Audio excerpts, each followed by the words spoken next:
What is leadership in today's society? It can be defined in many ways. The official definition of leadership is the act of guiding a team or individual to achieve a certain goal through direction and motivation. Well, in today's society, leadership lacks. Some don't know how to lead. Some struggle. Some are alone. Some get told, hey, lead this, and they don't get any direction.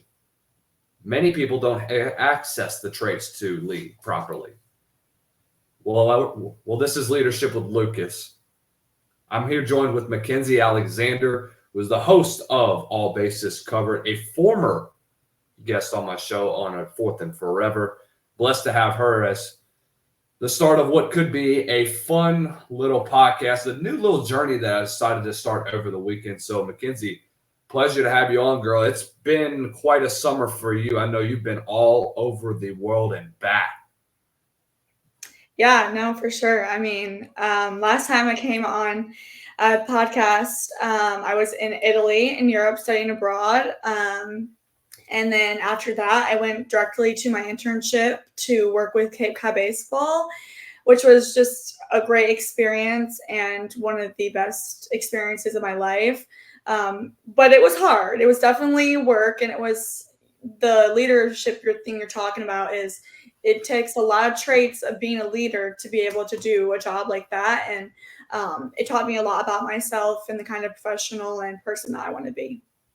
Yeah, so let's go ahead and just dive into this right now. Whenever I look at a leader, I look at somebody that is qualified and we'll discuss the traits of what it means to be a leader. So one of the traits that somebody has is their ability to speak to others. They're fluent in their language. They know what it takes to lead. They've been led by others before. And I think you got to look at their background as well, like who led them whenever they were growing up.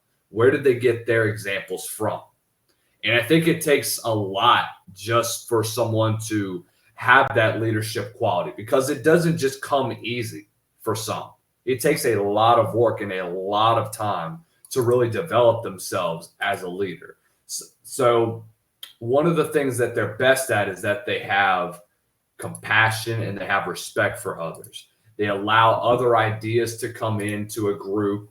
They allow other like thoughts, feelings, with respect. That's what people need, especially when you're trying to be an effective leader in today's society. Because if people don't respect you as a leader, right, that's only going to make it worse for you. And it's going to make the group really toxic, and it's going to cause a lot of problems. And I'll relate it to the game of football.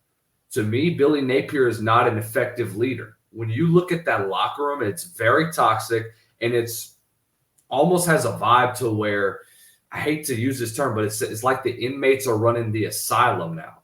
It's like the guys don't respect the head coach. And that's just one example. And there's been plenty of other coaches that have come through college football, high school football, pro football, whatever league, and they brought just a toxic attitude with them, and they haven't become effective leaders. And that's what's really just ruined the locker room. Yeah. I think when it comes to being a leader, you have to pour into something. Like, you have to have something that's helping you be better, that's helping you be 1% better each day, helping you grow. Like I said, iron sharpen iron. You have to be a part of something bigger than yourself, right? And that's why I always go back to my faith, because when I'm closest with Jesus, and I'm closest in my Bible and in the Word and allowing him to pour into me, that's when I can pour into others, right? Like, you can't expect somebody who doesn't have their own cup full to pour into other people's cups.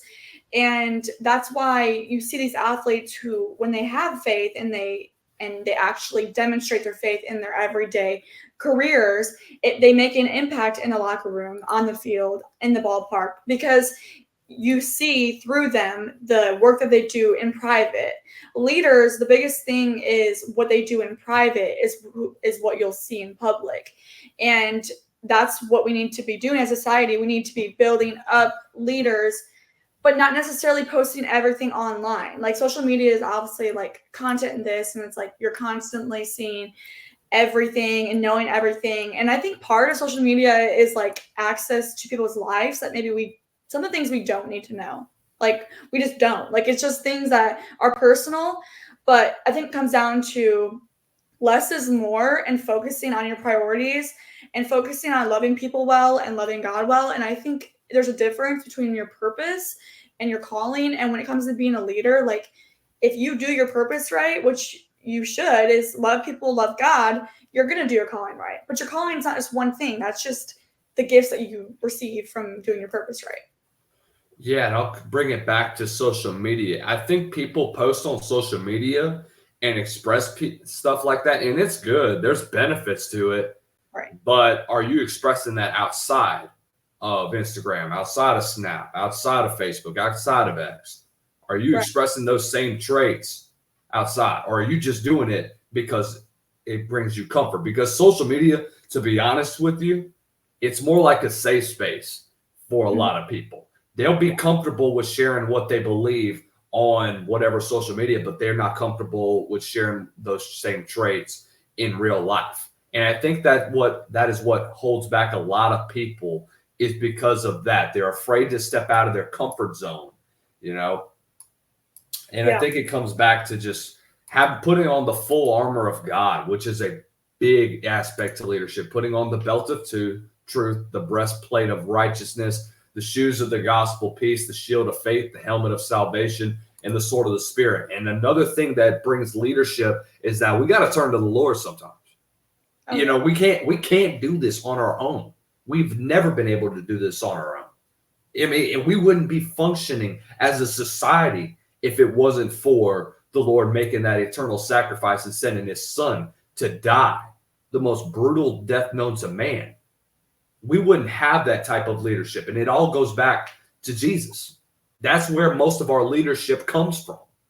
In fact, that's what all of leadership should come from.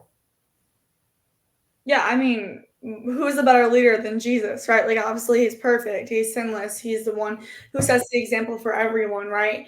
But I think sometimes we also like don't give ourselves grace. You know what I mean? Like, I think that we live in this world where it's like super religiousy, and like if you make a mistake, then like this whole idea of like, oh well, that girl must not be Christian enough, or like just like different scenarios. And I think that it's like people think they have to change in order to come to Jesus and become a leader and become better. And it's like, no, once you go to God, he will help you change. He will prune you. He will, start to bear the fruits in your life that helps you become a better leader and become a better person for people in your life. Because when you become a leader and when you become somebody who, has all these traits that of somebody who is a leader, you're not only helping yourself, but you're helping those around you. Like you should not only want to be great for yourself, but those around you. Because when you're your best, your relationships are your best, your careers are best. And if you're not your best, it flows into every single part of life. I'll read this verse from Deuteronomy. But again, we're called to be the head and not the tail. We're called to be the head of the pack. We're called to really just lead others. But the thing is, how do we turn to be an effective leader? And it starts with reading in the gospel. It starts with looking at examples like Christ. What traits did Christ possess that set himself apart from others? He's the guy that sat with sinners. He's the guy that loved everyone, no matter what, even when others didn't. And people hated him for it. And that brings me back to another verse that says the world will hate you because it hated me first. And I think that's what being a leader is. If you look at guys that I think are my biggest role models whenever it comes to celebrity wise, I think of Tim Tebow. People hated him for his beliefs. People hated him because he was a Christian. People hated him just because of stuff like that. And it really kind of hurt knowing that, and knowing all that he went through. He didn't say a word. He didn't have to, because he knew that there was a bigger purpose than what people on social media, in the media, no matter where it was, they were going to continue to say what they said about him. He was just going to mind his own business and continue to do what he did best. And I love that about a guy like that. Yeah, I think a part of being a leader is being set apart, right? And from a spiritual standpoint and from a practical standpoint, being set apart is something that we're called to be as Christians and as followers of Jesus. And I think there's a difference between a Christian and a follower of Jesus, right? Like you can know God but still not act like you know God by the way you lead or by the way you act, by the way that you're just the way you possess yourself on social media, things like that. But I think you're saying Tim Tebow. Another great example I would say is Demario Davis, who plays for the Saints. You know what I mean? He's a vet. He's been there for so many years. I had the privilege of getting to work with him 2 summers ago, and you look at this guy and all of these guys in the locker room, rookies, people who have been there for a few years, guys like, for example, Derek Carr. Derek Carr, that was his first season with the Saints, coming as QB, and he looked up to Demario Davis so much. Now, did he just look up to Demario Davis because he's this great football player who's a vet, who's been there and knows what he's doing? That might be one of the reasons, but the main reasons is just because of the way that he possesses himself, not only on the field, but off the field. And when I was talking to him, when you're in media and you're with these big press interviews and you ask something about faith or you ask something that's not something that media is supposed to ask about, you know what I mean? Like the side of like the worldly media, they are like, what is she asking him about that for? And I asked him, I said, you're really big into your faith. You're very public about it. Why is your faith such a big part of your life? And how has your faith made such a difference in your life and in your career? And how do you think that's impacted you as an athlete?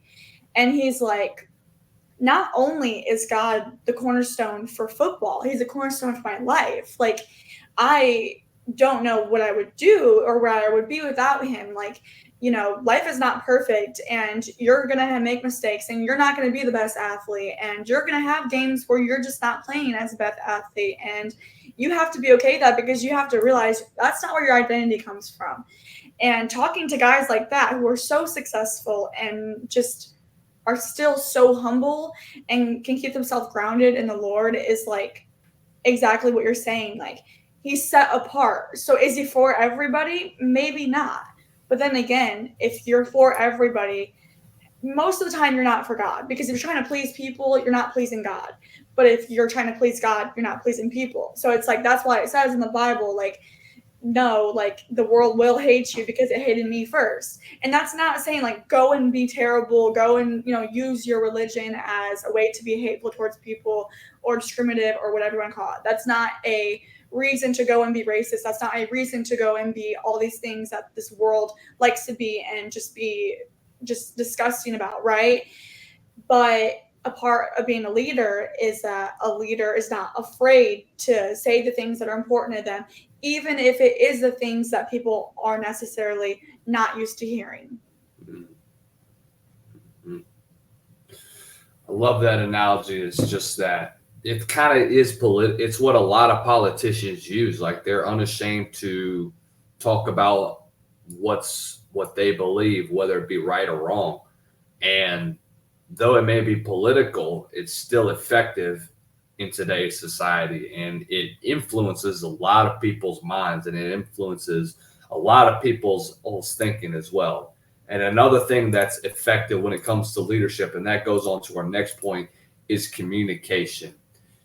It shows up in so many different ways whenever it comes to storytelling, to listening to input.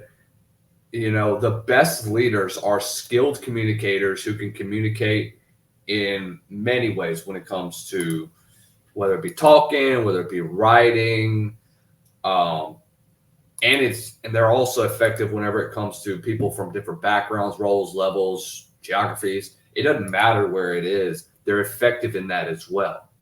And whenever you have somebody that's an effective communicator, you have an effective leader as well.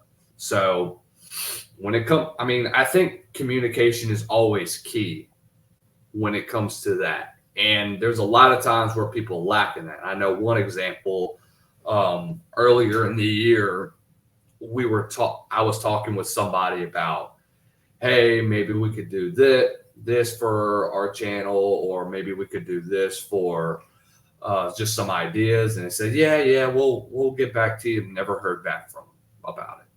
And I think that's what sucks about them potentially being a leader, is that input really is never heard from them. They just want to do what they wanted to do. And that's not what leadership is about. It's not about what you want to do. It's what the team wants to do. Yeah, that's a good example you bring up. Like, I think you look at these big time journalists and these people who have, made it big at ESPN, or, different just big companies like that. And they'll act sometimes too good to like go in and like help a kid who is looking for advice, or, allow them to shadow them, things like that. Right. And it's like, my mentor, Steve Schneider, he said this to me, and I'll never forget it, when I was working at AFB. And AFB had some of the greatest interns that ever that is in the sports world right now. Like Kelsey Swinger, like she is working as the sideline reporter for the Colorado Rockies. She was an intern there. That's besides the point.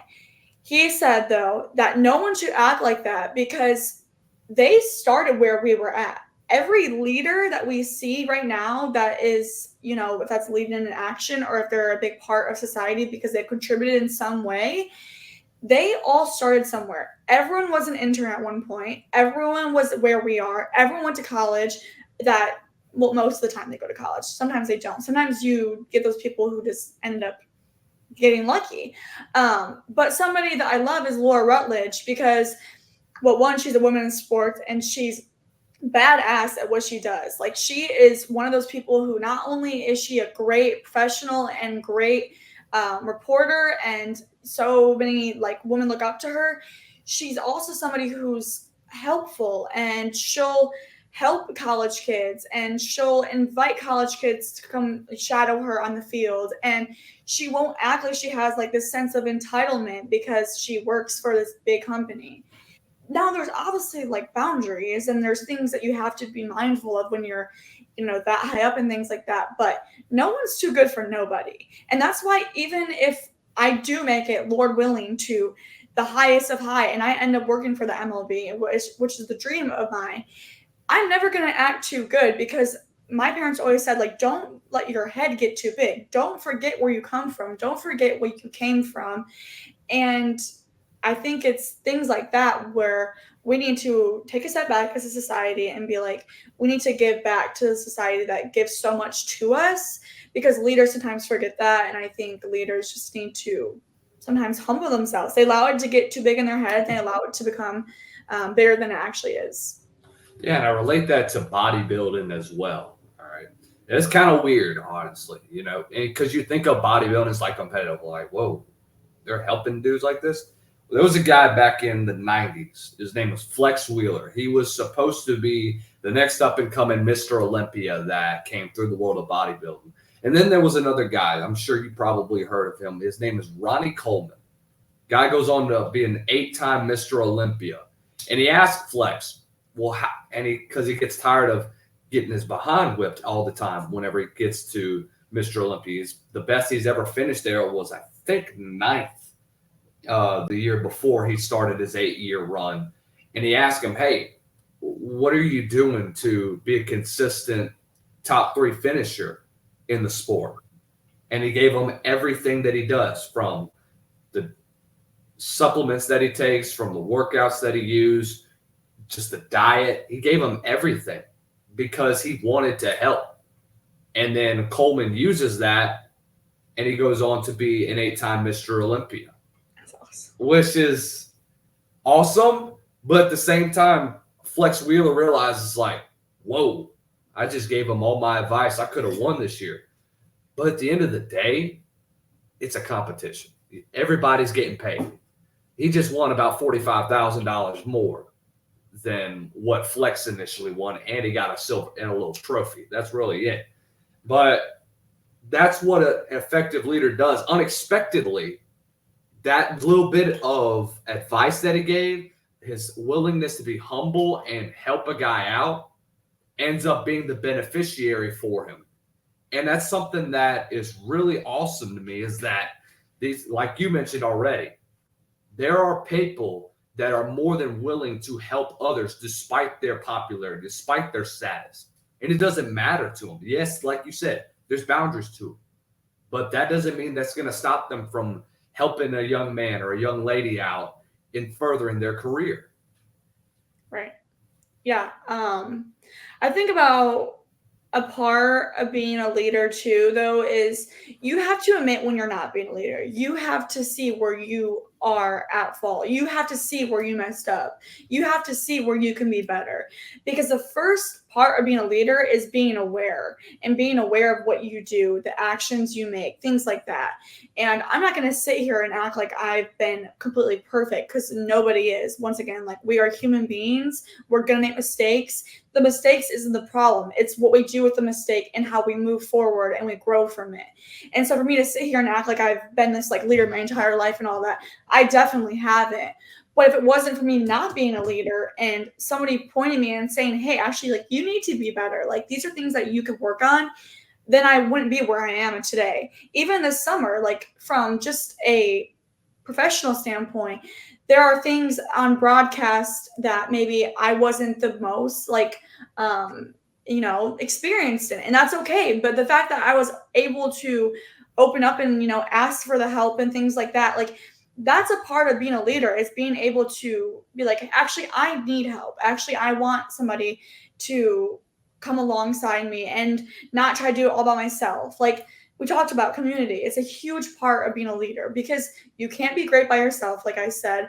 And if it wasn't for the summer, with all of the people that were behind the scenes and people that weren't even saw on camera, like my producer, Maddie, the whole great show never would have even happened. And so some of the leaders are the ones who are actually in the back. And so if it wasn't for that team, the great, like I said, piece that Cape Cod Baseball produced for YD would have never been a thing, because people don't see what goes on behind the scenes. You know what I mean? And yeah, I just want to say that, because I feel like part of being a leader is a part where you have to sit and reflect, and that's what I've been doing. I posted on my sports page, like, I've been taking time to reflect and reset, because I want people to look at in this picture of, like, imagine an artist, right? An artist who is very experienced and passionate about a certain type of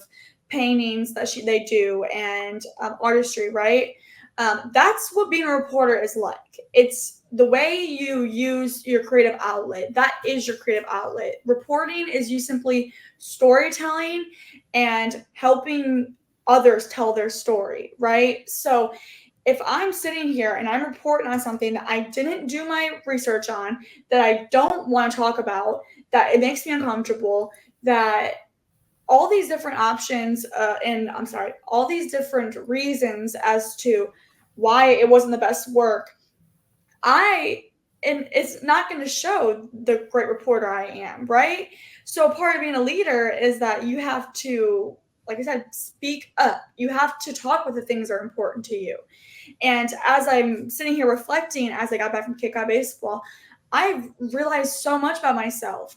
But if it wasn't for those moments in the season where, even though it was a great season and it was a great internship and it was the best internship ever, just because it was the best internship ever does not mean there wasn't lows, doesn't mean there wasn't, weaknesses, doesn't mean that there wasn't days where I was exhausted and burnt out. Like, if you want to be great, there's going to be days like that, but it's what you do with those days and how you recover and reset. And a big part of being a professional is you just have to take a step back sometimes and reflect. And that's what leaders do too, is where they see they can be better and they take the initiative and they run with it. They're vulnerable. They're vulnerable. Yes, they're willing to admit when they're wrong. They're willing to, because our theme this year for Fellowship of Christian Athletes is 24/7. Usually we go on this 24/7 grind where we're worried about our sport. We're trying to be a better, effective leader in our locker rooms, wherever we are, in our communities, in our families. And it takes a toll on us. And usually we don't stop and really reset our minds to kind of go back to what's most important about being a leader. And that's going back to the gospel as well. So the 4 big traits about that is reset, renew, refuel, and now you're ready. And that's what I love so much about that, is that, you reset your mind, you focus in on what brought you to that anxiety that you're feeling, the overwhelmingness, and what really defines you as a leader that makes you question what it is. You refuel yourself with the gospel. You refuel yourself with other advice from other like-minded leaders or other mentors that you have. You renew your focus on how to be an effective leader from those mentors. And now you're ready to go back out there as well. And I really love that as well. And every effective leader is willing to admit when they're wrong, like you mentioned, and they're willing to be vulnerable whenever they do screw up, because every leader is going to screw up. The biggest CEOs of the biggest companies will screw up. Yeah, and that's so good. And you said, going back to the gospel, Romans 12:2, do not be conformed to the patterns of this world, but be transformed by the renewing of your mind, right? Saying that there are things in this world that is going to trip you up, that is going to come your way, that is going to be a trial. It's about how I said before, how you approach it and how you renew your mind, renew the way that you're, going from here on out with your actions, renew who you are as an individual, right? And I think that you said something about when it comes to being a leader, you have to be vulnerable. People think there's something wrong with being vulnerable, and there's nothing wrong with being vulnerable. Like, we live in a society, and I want to just say right now, for the men especially when it comes to working with the men in the society, in the athletic, world, even just beyond just athletics, just in general as a man, and you're a man, so I'm sure you can attest to this. There's this stigma of like, if you show weakness or you show that you're emotional or this like facade of like you not being a human being, you're weak or you're not the man that you're supposed to be. And I think it's just so wrong, because it's like, we are a human being, like we have feelings. You would rather feel something than nothing, right? And that's a part of being in sports, is that sometimes people are not going to admit that they're wrong, or they're not going to admit that they're not okay, or things like that, right? It's because they have an ego. Ego will get you nowhere in life. Nowhere. Like, there is a reason on why it says in the Bible, like, put your pride aside, because pride does not get you anywhere. Pride will destroy every relationship you have. Pride will destroy every single, friendship you have. Pride will destroy your career. Pride will destroy everything in your life, because if you can't get past you, you are the mountain. If you can't get past you, you can't go any farther. Oof. Look, from a man's perspective, everything you just said is correct. We do struggle with showing emotion. We feel like we shouldn't, because if we do, it takes away from how we are being the head of the house. Especially when we have families, we're supposed to be the man of the house. We're supposed to be the leaders that we call our children to be. And I think that we struggle sometimes to really just be vulnerable in those moments and not show our emotions. And that just goes to show you that it's going to damage our hearts even more if we don't express that as well. It's going to destroy our souls in general, and it really sucks in the moment when we got to show our emotions and it's vulnerable. It's like, man, why am I showing my emotions? I feel like I'm such a bad leader and such. But there's nothing wrong with that. There really isn't anything wrong at all. So, if we're supposed to be the leaders that we're called to be, we're going to have to show our emotions sometimes. We're going to have those moments. And Yeah. it's not like it's a bad thing. Every single person does it. Every single leader has done it. Some to the effective side, some have been negative, but you learn from those things. You learn the consequences of those emotions that you share. And it can be really awesome to see because you learn either way, whether it be good or bad as well. Yeah, and I think it's interesting because you see these athletes who even are Christian that will still, not be able to put their pride aside sometimes, and they will not humble themselves. And you can see it on social media. That's why I'm saying it. There's athletes that you can just see it, and not to specify one different athlete, but if it's like if you truly are a Christian and you do believe, Jesus is real and all these things, Jesus wept. If the man who is perfect, sinless, never did anything wrong, is the example of the leader that we want to be, don't you think that it's okay to cry? Like, it's okay to feel like he wept. And I feel like a lot of people just go right past that passage of like, oh, he actually had emotions and he actually showed them too while still being a great leader. You can be a great leader while still showing your lows. That's okay.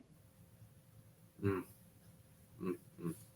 So, our next characteristic of being a great leader is that you got to be courageous. You got to be able to be a leader when you really don't want to be. Because there's been times where I felt that. I'm sure you have felt that. I'm sure a lot of people have felt those feelings before.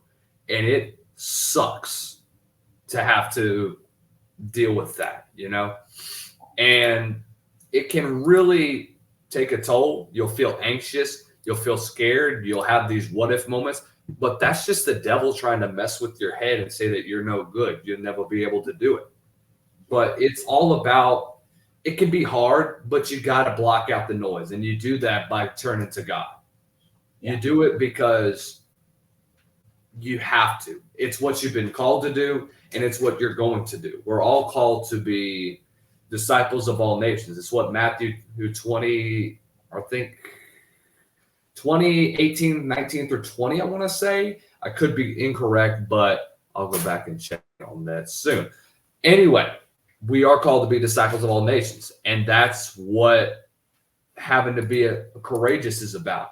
We're all called to be doing that, and whether or not we want to do it or not, it's not really an option. It's what the kingdom of heaven wants. We're all called to be disciples. We're all called to spread the gospel, whether we like it or not. And sometimes we got to, like I mentioned earlier, we got to step out of our comfort zone. We got to be courageous whenever we do it. We got to be able to speak up at work whenever something's bothering you, or whenever you want to voice a new idea, whenever you want to provide some feedback. And that's part of the reason that courage is a key leadership trait. Leaders that promote a lot of high levels of just psychological and mental safety whenever you're in your workplace, it enables their people to speak up freely. And when you speak up, the other people will speak up as well. Absolutely. I 1000% agree. And being a part of being courageous is obviously taking leaps of faith, right?